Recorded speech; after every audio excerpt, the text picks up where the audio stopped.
Everyone, welcome to my channel swing smart. आज हम बात करेंगे इन्फोसिस के बारे में। ये स्टॉक नेक्स्ट 1 ईयर में 30% रिटर्न दे सकता है कि नहीं, बेस्ड ऑन टेक्निकल और फंडामेंटल एनालिसिस बेस पे। डिस्क्लेमर है, मैं किसी भी स्टॉक का बाई या सेल करने की रिकमेंडेशन नहीं देता। ये वीडियो सिर्फ एजुकेशनल पर्पज़ के लिए है। आपको कोई भी इन्वेस्टमेंट डिसीजन लेने से पहले अपने फाइनेंशियल एडवाइजर से ज़रूर सलाह लेना चाहिए। अपन डिस्कस करेंगे इन्फोसिस स्टॉक को। लास्ट 4 साल से ये जो स्टॉक रेंज बाउंड में ट्रेड कर रहा है, तो लेकिन इस कंपनी के जो सेल्स है, लास्ट 4 सेल्स और नेट प्रॉफिट लास्ट 4 साल में 40% भी बढ़ चुका है। इसके पोटेंशियल और टेक्निकल चार्ट में भी इसका आप देखेंगे तो स्टॉक ऑलमोस्ट टॉप से 30% तक गिर चुका है। अगर ओके, ये पोटेंशियल है कि ये ऊपर जाने का मोर देन 30%, बिकॉज यहाँ से अगर यहाँ लाइफ टाइम हाई तक जाए तो, नहीं तो इसका रेंज बाउंड तक भी जाएगा तो 30% का इसका पोटेंशियल है नेक्स्ट 1 ईयर में। तो ये नेक्स्ट 1 ईयर में भी क्यों जा सकता है, ये मैं बताना चाहता हूँ। और सभी लोगों के लिए हैप्पी दिवाली। और इस दिवाली में ये स्टॉक लेके आप नेक्स्ट 1 ईयर में 30% आपका मनी बढ़ा सकते हैं। ये श्योर नहीं है, लेकिन आप फिर भी आप स्टॉक के एडवाइजर से, आपके फाइनेंस एडवाइजर से बात करके इसके अंदर निवेश कर दीजिएगा।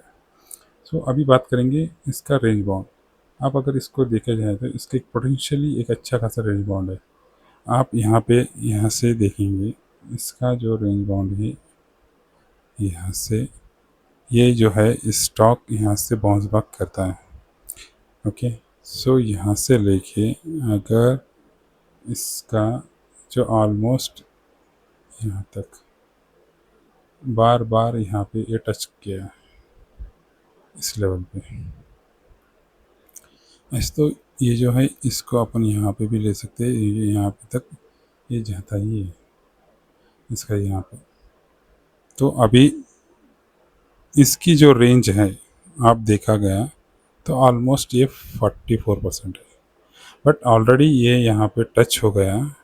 और थोड़ा बहुत पोटेंशियल है ये यहाँ से यहाँ तक जाने के लिए। तो नेक्स्ट 1 ईयर में 30% को आराम से इसका जो रिटर्न्स मिल जाएंगे। तो आप बोल सकते हैं कि 30% ही क्यों, 30% सिर्फ 1 ईयर में कैसे मिल सकता है। तो ये बेस्ड ऑन में बैक टेस्ट किया है इसको। तो आप अगर इसको बैक टेस्ट करते हो, यहाँ से लेके यहाँ पे जब हुआ तो यहाँ तक जाने के लिए इसको ऑलमोस्ट 1 ईयर मीन्स 9-10 मंथ्स लगे, इतना 45%। और जब यहाँ पे ये यहाँ से, क्योंकि यहाँ पे इसका ये हुआ तो यहाँ से यहाँ तक जाने के लिए इसको ऑलमोस्ट 496 डे लगे, लेकिन इसका 50% है, यहाँ पे 45% है, तो ऑलमोस्ट 500 डेज है। तो अभी ये स्टॉक ऑलरेडी यहाँ पे टच कर चुका है। ओके, अभी ये टच करके ऑलरेडी 204 डेज हो रहे हैं। फिर भी ये ज़्यादा नहीं, सिर्फ 9% 10% का रिटर्न दे चुका है।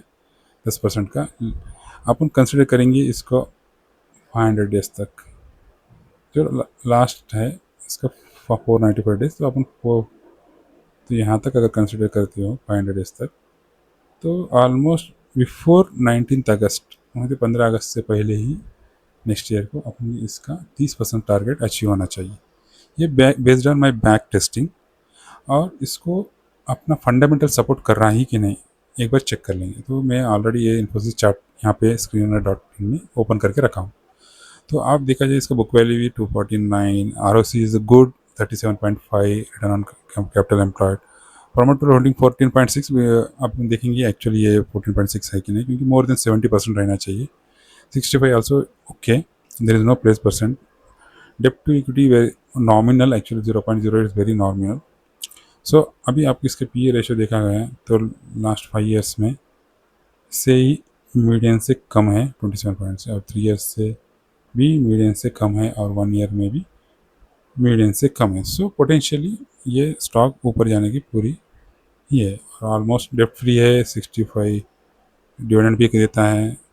और अपन इसके अगर लेटेस्ट क्वार्टर की जो सितंबर 20 अभी जब जो हुआ उसका देखा तो ये हाईएस्ट, सेकंड हाईएस्ट प्रॉफिट है आफ्टर मार्च 2024।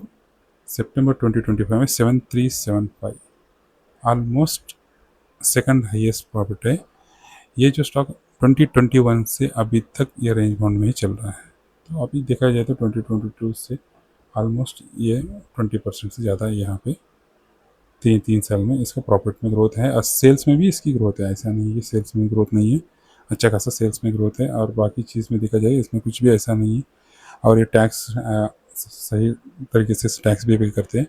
अगर अपन यहाँ पे देखा जाए तो मार्च 2021 से इसकी जो सेल्स है 1 लाख था, और इसकी प्रॉफिट 9 ऑलमोस्ट 20,000। तो 20,000 से ऑलमोस्ट 28,000, तो 50%, ऑलमोस्ट 40% तक इसका प्रॉफिट में ग्रोथ हुआ, और सेल्स में तो 60% से ज़्यादा 70% तक ग्रोथ हुआ। Due to some marginal expenses जो है जो बढ़ गए हैं, इसके वजह से हमको इसमें थोड़ा बहुत ये दिख रहा है। और यहाँ पे देखा गया 2021 में other income 4073 based on something, but ये कुछ ये नहीं, क्योंकि अदर इनकम को जहाँ पे इन्वेस्टमेंट है उसके रिटर्न्स वो सब कुछ आता है, वो भी बढ़ रहा है अदर इनकम में। Okay, other income normal. So almost इसका 40% नेट प्रॉफिट में बढ़ोतरी है, सेल्स में 70% है ऑलमोस्ट। और अभी इसकी जो फिक्स्ड एसेट्स आल्सो 32,000 करोड़ बढ़ गया।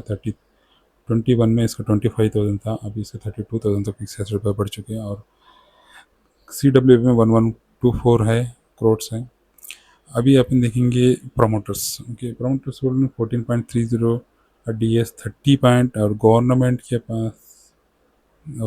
DS के पास 41%, FIs के पास 30%, ऑलमोस्ट 84% बिग ब्रदर्स के पास है, और पब्लिक के पास सिर्फ 13.70 होल्डिंग है। So is a good company. सो इसके बेस पे इसकी टारगेट ऑलमोस्ट अपन को 19 सी में, तो ऑलमोस्ट 2000 तक नेक्स्ट 1 ईयर के अंदर अपन को मिलना चाहिए। मेरा टारगेट तो 15 अगस्त से पहले ही इस टारगेट को अचीव होना चाहिए। आपको मेरा वीडियो अच्छा लगा तो please subscribe my channel and hit the like button.